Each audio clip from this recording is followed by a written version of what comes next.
어떤 목사님이 이런 말을 하는 걸 들었습니다. 예수님이 머리라면 당연한 거죠. 성도는 그 예수님의 몸이다. 여기까지도 당연하고 성경이 말하는 거예요. 근데 그 다음에 이렇게 덧붙이더라고요. 그런데 이 머리와 몸을 잇는 목은 목사다. 좀 이상했어요. 자기가 머리라고 하기에는 좀 거시기하고, 그죠? 그럼 예수님이시니까. 성도들과 똑같은 몸이라고 하기에는 조금 가오가 안 서는 것 같고. 그래서 성경에도 없는 목이라는 말을 했어요. 중요한 것은 그런 발언이 굉장히 비성경적이다는 거죠. 여러분, 우리 몸의 기관 중에서 가장 중요한 것이 목일까요?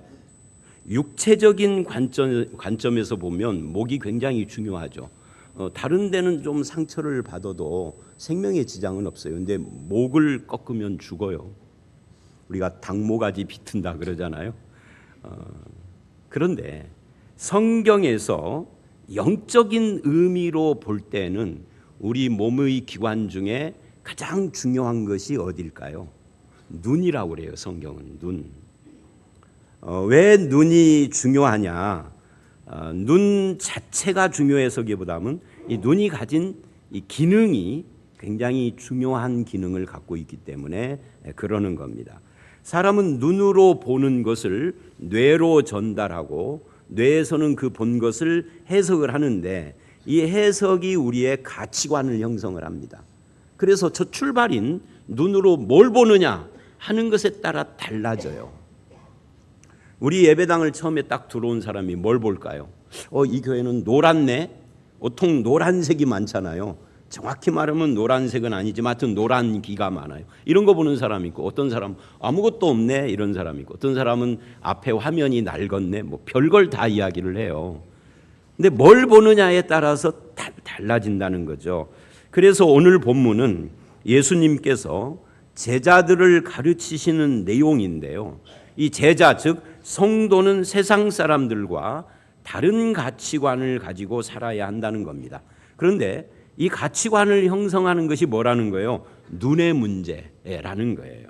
그렇다면 우리가 바른 눈을 갖는 것에 가장 큰 영향을 미치는 것이 무엇일까요?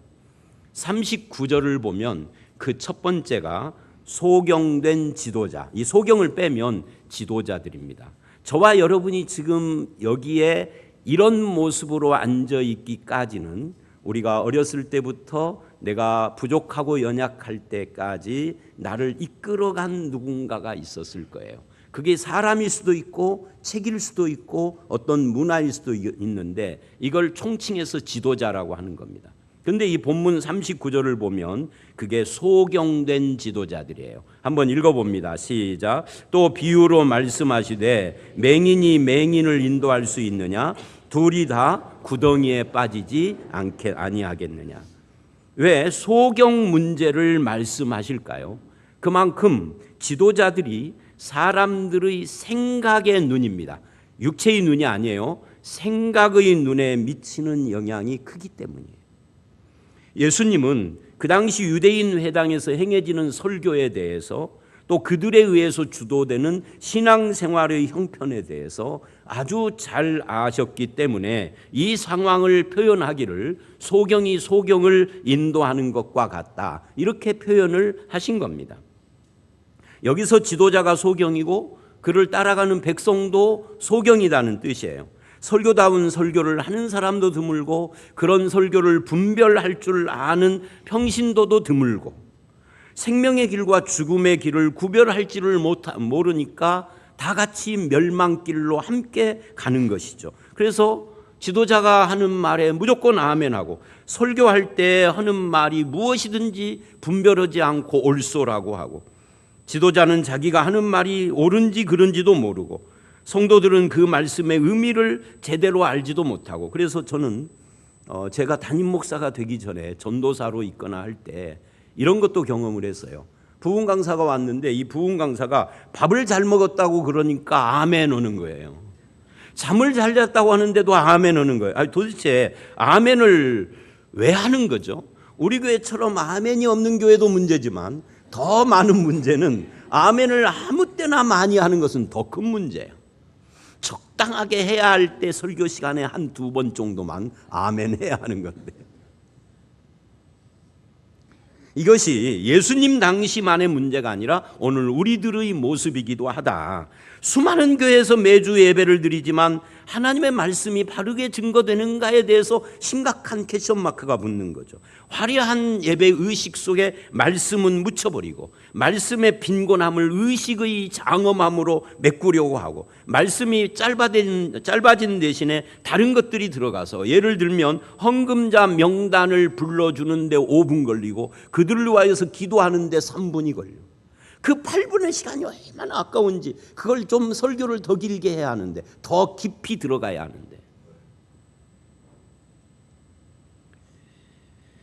설교는 사람들이 듣기 좋은 말로 채워지고 있고, 뭐를 하든지 사람을 끌어들이면 된다는 지도자의 생각과 사람들을 자기와 함께 멸망의 구덩이로 떨어지게 하는 줄을 모르는 소경된 성도들이 다 같이 소경의 독을 마신 거죠. 생명이 없는 종교일수록 주변적인 것을 더 강조합니다.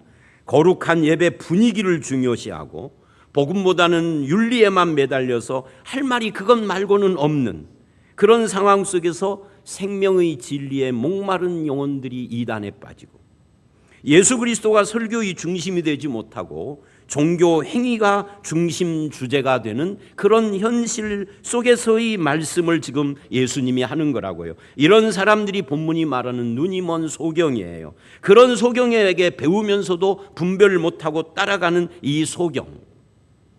그래서 영적인 개안 수술이 없으면 소망이 없다 하는 말씀을 지금 하는 겁니다. 자, 우리 눈에 영향을 미치는 첫 번째가 지도자 문제라면, 두 번째는 뭘까요? 41, 42절. 39절은 지도자 문제고 41, 42절은 자기 자신을 보지 못하는 무지의 문제 이야기를 합니다. 우리 함께 읽어볼까요? 시작. 어찌하여 형제의 눈 속에 있는 티는 보고 내 눈 속에 있는 들보는 깨닫지 못하느냐? 너는 내 눈 속에 있는 들보를 보지 못하면서 어찌하여 형제에게 말하기를 형제여 나로 내 눈 속에 있는 티를 빼게 하라 할 수 있느냐? 외식하는 자여 먼저 내 눈 속에서 들보를 빼라. 그 후에야 내가 밝히 보고 형제의 눈 속에 있는 티를 빼리라. 앞에 39절에서는 시력이 나쁜 사람, 즉 영적 분별력이 없는 맹인을 들어 말씀하신 예수님이, 이 뒤쪽에서는 시력에 문제가 있는 사람, 말하자면 눈을 뜨긴 떴는데 그 속에 들보가 박혀 있는 사람에 대한 이야기를 하고 있는 거예요. 이 사람은 자기 들보를 깨닫지 못해요. 즉 자기를 모른다 그 말이에요. 그래서 자기를 모르는데 형제의 눈 속에 있는 티는 기가 막히게 발견을 해. 이런 사람들이 있죠. 앞에 사람은 전혀 문제를 의식하지 못한 채 맹목적으로 따라가는 것이 문제였다면, 이 뒤에 사람은 반대로 형제의 문제만 보고 자기를 못 보는, 이걸 우리는 위선이라고 그래요. 문제는 이 말씀을 들으면서도 이 자리에서 우리가 또다시 이 말씀을 들을 때 마저 박 집사가 문제야 하고 자기 남편 생각을 한다는 거죠. 자기 들보를 못 보고 형제의 티만 보는 잘못을 여전히 우리도 저지르고 있다, 그런 이야기예요. 그럼 이 말씀 속에서 주님이 말하는 의도가 무엇일까요? 그래서 어떤 분들은 이 본문을 이렇게 해석을 합니다. 이 비유는 다른 사람의 잘못을 절대로 지적해서는 안 된다는 의미라고, 내 죄가 너무 크기 때문에 남을 비판하는 것을 금하신 것이라고 해석을 합니다. 근데 그런 해석은 잘못된 거예요. 왜 잘못되냐면 이 말씀의 핵심은 모든 사람이 생활 속에서 어떤 사람은 작은 티 같은 죄를, 어떤 사람은 큰 들보 같은 죄나 잘못이나 약점이나 부족함을 갖고 있지만 먼저 자기의 문제를 해결하고 그 다음에 뭐라고 그래요? 이 본문을 잘 보면 42절 맨 끝을 보십시오. 외식하는 자의 한 다음에 먼저 그럽니다. 먼저에다 동그라미입니다. 먼저가 있으면 나중도 있을 거 아니에요. 먼저 내 형제의 눈 속에 있는 티를 보기 전에 뭐부터 해라? 너의 눈에 들보부터 빼라. 그걸로 끝나느냐? 아니죠. 먼저 그렇게 한 다음에 그 후에는 그럽니다. 그 후에는에다가 또 동그라미입니다. 그 후에는 이렇게 말을 해요. 밝히 보게 되니까 그 다음에는 형제의 눈 속에 있는 티를 빼라. 형제의 눈 속에 있는 티를 말도 하지 말고 빼지도 말라가 아니라 먼저 너의 들보 이야기를 한 겁니다. 그래서 앞에 어떤 분들의 해석은 틀린 거예요. 예를 들면 자기 죄나 자기 약점과 부족함을 해결하고 형제를 도와야 할 책임이 있다는 것을 성경에서 다른 곳에서도 이야기를 하는데 야고보 사도는 야고보 5장 19, 20절에 이렇게 말을 합니다. 읽어봅니다. 시작. 내 형제들아 너희 중에 미혹되어 진리를 떠난 자를 누가 돌아서게 하면 너희가 알 것은 죄인을 미혹된 길에서 돌아서게 하는 자가 그의 영혼을 사망에서 구원할 것이며 허다한 죄를 덮을 것임이니라. 형제의 티를 빼지 말라가 아니라 빼라는 이야기를 지금 하잖아요. 그 다음에 이거는 이제 야고보 이야기고 바울은 갈라디아서 6장 1절에 유명한 말씀이죠. 읽어봅니다. 시작. 형제들아 사람이 만일 무슨 범죄한 일이 드러나거든 신령한 너희는 온유한 심령으로 그러한 자를 바로잡고 너 자신을 살펴보아 너도 시험을 받을까 두려워하라. 그런 사람을 바로잡고 티를 빼라는 이야기예요. 근데 그 사람만 바로잡을 것이 아니라 너 자신도 돌아봐야 합니다. 그래서 누가복음은 지금까지 원수 사랑을 주제로 해서 말을 했었는데 오늘 본문은 원수 사랑에서 변했어요. 대상이 뭘로 변했죠? 형제라고 합니다. 완전히 다른 이야기를 하는 겁니다. 원수 사랑이 아니라 형제를 언급한다는 걸 주목을 해야 합니다. 문제는 우리는 솔직하게 그 형제를 판단할 자격이 없는 자라는 거예요. 내 눈엔 들보도 못 빼고 있고 아니 들보를 모르고 있는데 어떻게 형제를 판단할 자격이 있겠어요? 왜 그러느냐 하면 편견 때문입니다. 우리는 죄 때문에 어떤 사람도 공평하게 대하지 못합니다. 감정이 앞서고 자기중심적이고 형제에게 요구하는 것은 많아도 내가 해야 할 것은 하나도 하지 않는 이기적인 심성이 우리 속에 있고 형제가 잘못되면 은근히 그걸 즐거워하면서도 쌤통이다. 나 김집사 그럴 줄 알았어. 근데 김집사 앞에서는 아이고 어쩌냐 기도할게. 근데 속으로는 그거 내가 그럴 줄 알았어요. 이게 우리예요. 인격을 모독하고 비난을 퍼부으면서도 뭐라고 하는 내가 너를 사랑하기 때문이라고 그래요. 이중적이죠. 그래서 우리는 자격이 없다는 거예요. 또 자기 위치를 모르기 때문에 우리가 그럴 자격이 없는 거예요.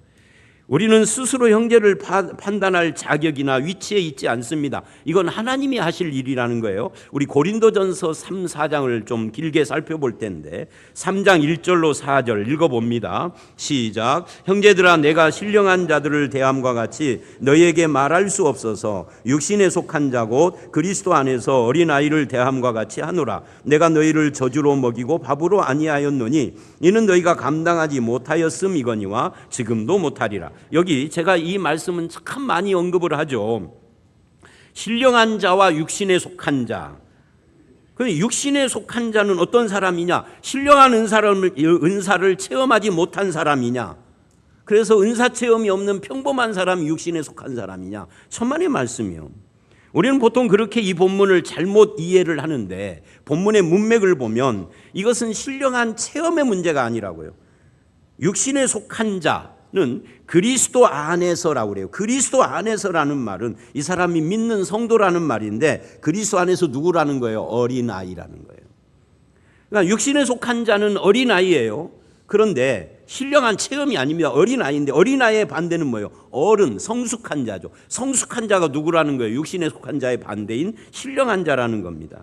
바울은 지금 고린도 교인들을 신앙이 성숙한 신령한 사람이라고 못 부르겠다. 너희는 예수 믿고 구원은 받았는데 어린애 짓을 너무 많이 해. 그렇게 이야기를 해요. 그래서 그 이유를 3절이 이렇게 말을 합니다. 읽어봅니다. 시작. 너희는 아직도 육신에 속한 자로다. 너희 가운데 시기와 분쟁이 있으니 어찌 육신에 속하여 사람을 따라 행함이 아니요. 육신에 속했다라는 것이 뭐라고요? 사람을 따라 행하는 것이다. 우리는 하나님께 속한 성도인데 하나님께 속하지 않고 마치 사람에게 속한 자처럼 사람 따라간다. 사람 따라서 어떻게 한다는 거예요? 4절에서 구체적인 예를 들어요. 나는 바울이라, 나는 아볼로다, 나는 게바다라고 사람 편에 섰으니 너희가 육신의 사람이 아니리요. 지금 본문은 육신의 사람이라는 말을 계속 설명을 하는데도 우리는 자꾸만 신령한 체험을 못한 사람이라고 이상하게 국어 실력 없이 성경을 본다고. 성도가 이런 태도를 보이는 것은 성도라는 자기 신분이 어떤 의미인지를 망각했기 때문에 사람에게 속한 자처럼 사람을 따라가는 육신의 모습을 보인다는 거예요. 이렇게 우리가 다 자기가 기준이 되어 있지만 성경은 그런 소경이 되지 않는 한 가지 길을 이야기를 합니다. 그게 뭐냐면 참된 선생이신 예수 그리스도 안에 있는 거예요. 그 예수 선생님을 따라가는 거예요. 오늘 본문의 구조를 도표로 보면 이렇게 되어 있습니다. 제가 일부러 39절 이야기를 하고 그리고 41, 2절 이야기를 하고 40절을 띄웠다는 걸 여러분 염두에 두셔야 돼요. 왜냐하면 이걸 결론으로 삼았기 때문에 그러죠. 양쪽에서 맹인 이야기가 나오고 들보 이야기가 나오는데 가운데는 뭐가 나와요? 선생님과 같아지는 제자에 대한 이야기입니다. 그래서 제가 오늘 설교 제목을 둘 가지고 고민을 했어요. 소경과 들보라고 할 것인지 선생과 같아지는 제자 이렇게 말을 할까 하다가 최종적으로 소경과 들보라고 한 이유가 뭔 줄 아세요? 김 장로님? 그렇게 제목을 정하면 설교 결론이 뻔할까 봐. 그죠? 선생을 따르는, 선생을 닮는 제자 하면 결론이 나와버렸잖아. 이런 이야기를 왜 하죠? 하여튼 그래서 40절 읽어보자는 이야기입니다. 읽어봅니다. 시작. 제자가 그 선생보다 높지 못하나 무릇 온전하게 된 자는 그 선생과 같으리라 해요. 이 39절 40절의 공통점은 둘 다 앞선 사람을 뒤따르는 뒤에 선 사람의 모습에 대한 이야기입니다. 소경은 소경을 따라가다 멸망하고 제자는 선생이신 예수를 닮아가는 겁니다. 이거 아주 상식적인데 이 상식적인 이야기를 왜 하느냐면 그 뒤에 숨은 교훈 때문에 그러는 거예요. 여기서 말하는 첫 번째 소경이나 선생은 당시의 지도자들이나 예수님을 말하고 두 번째 소경이나 제자들은 그 지도자를 따르는 백성이나 예수님을 선생으로 따르는 제자를 말하는 겁니다.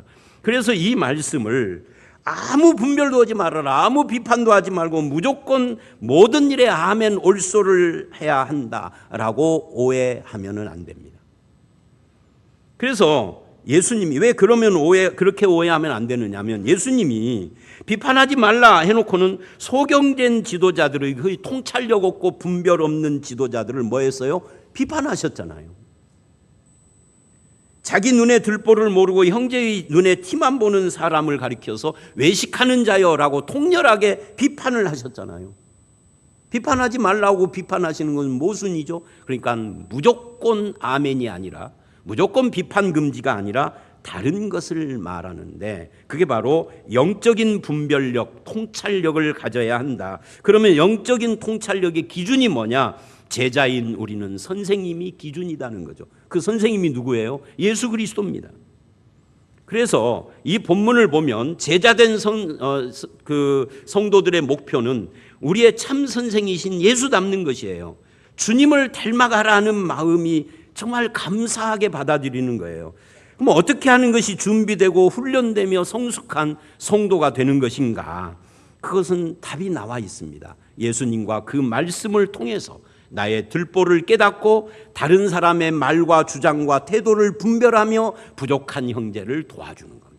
그렇게 할 때 우리가 예수 닮는 마음이 거기서 나오고 그렇게 할 때 예수님을 닮은 가치관이 형성이 되는 거예요. 말하자면 우리 가치관의 중심에 누가 있다는 거예요? 예수님이 계시다는 거예요. 예수님과 그 말씀이 내 눈이 되어야 한다는 것입니다. 그러기 위하여서 우리는 예수의 말씀을 듣고 배우고 묵상하는 것이 중요한 필수인 거죠. 우리는 소경처럼 모든 것을 다 하는 자가 아니기 때문입니다. 다른 사람들이 선생이 돼서 그들의 허물과 약점과 부족함을 지적하고 정죄하는 자가 아니기 때문입니다. 나 스스로 먼저 예수의 제자가 돼서 그 말씀을 배우고 훈련함으로써 생각과 가치관이 달리고 분별이 되고 주를 사랑하는 마음이 충만해지면 그 다음에 문제가 일어나는 거죠. 그거로부터 지금까지 누가복음의 예수님은 바로 그 고정관념의 틀을 깨시고 새 시대가 왔다고 선포한 거거든요. 4장에서는 은혜의 성취를 선언하고 5장에서는 자기가 오심으로 새 포도주를 담는 새 부대의 시대가 도래했다라고 말씀을 하시고 6장에서는 안식일 논쟁 후에 새 시대의 새 삶이 자비와 긍휼의 삶이라고 말씀하신 뒤에, 즉 고정관념의 틀을 깨뜨리신 후에 오늘 본문은 이 새 시대에 합당한 제자의 삶을 최종적으로 이야기를 하면서 눈이 바뀌어야 한다, 예수 그리스도와 그 말씀으로 눈이 고쳐져야 한다라고 말을 하는 거라고요. 그래서 우리는 이렇게 기도를 해야 돼요. 주님, 내가 나의 주님이고 선생이신 예수님을 닮기 원합니다. 저를 변화시켜 주시옵소서. 내 생각과 지식과 마음이 주를 닮게 하시고 내 삶의 중심이 되시고 나를 주관하시사 내 삶의 가치관이 되어주셔서 소경이었다가 은혜의 눈을 뜨는 그 은혜를 담아내는 사람이 되게 하여 주시옵소서. 예수 닮은 마음이 나타나게 하여 주시옵소서. 우리는 예수 안에서 눈 떠진 사람이어야 해요. 이제는 바른 가치관으로 바른 걸 보고 남의 눈에 티가 아닌 예수의 마음을 보는 사람들이 되시기를 주의 이름으로 축원합니다. 마지막으로 오늘 본문을 넘어서서 그렇게 예수 안에서 눈이 떠지면 제일 먼저 뭐가 보일까요? 우리 한번 읽어볼까요? 시작. 너희 관용을 모든 사람에게 알게 하라. 주께서 가까우시니라. 가까우시니라, 내 곁에 계신다. 이 말을 다르게 표현을 하면, 지난주에는 제가 가까이 계신다는 말만 했는데요, 이거를 달리 표현을 하면 우리는 예수 안에서 이미 다 가진 자다, 그런 말이에요. 왜? 내 곁에 가까이 계시는 분이 천지 만물을 창조하신 자요, 히브리서에 의하면 그 만물을 손으로 붙들고 말씀으로 붙들고 계시는 분이에요. 창조주요 붙들고 계시는 분이 나와 함께 계시면 내가 모든 거 다 가진 거지. 내가 좀 돈이 없을 뿐이지 모든 걸 다 가진 거예요. 그렇다면 우리는 이미 배부른 자요. 배부른 자는 어떻게 하느냐면 빵 4개를 가지고 나눌 때 배부른 사람과 배 고픈 사람이 2대2로 원칙적으로 공평하게 나누는 것이 아니라 저 사람 3개 주고 나는 하나를 갖는 겁니다. 왜? 나는 배부른 자니까. 무엇으로 배부른 자예요? 예수님으로, 하나님의 아버지 되시는 그 은혜로 배부른 자들이기 때문에 다른 걸 안 먹어도 넉넉하니까 형제의 눈에 티를 보지 않아도 내 눈에 들보를 참아주시고 뽑아주신 그 은혜를 보게 되면 모든 것이 달라져 버리는 거죠. 소경된 내 눈을 뜨게 해주신 예수님과 그 십자가의 은혜를 붙잡고 감사하며 그 은혜를 기록한 말씀으로 새로운 가치관이 형성된 사람, 그 사람은 감사하고 기뻐하는 겁니다. 이제 우리는 손에 칼 잡을 필요가 없는 자가 된 거죠. 선으로 악을 대하는 자가 된 거죠. 왜? 우리는 부요한 자니까. 은혜 받은 하나님의 자녀로서 그런 거룩한 모습이 저와 여러분의 삶 속에서 나타나시기를 주의 이름으로 축원합니다.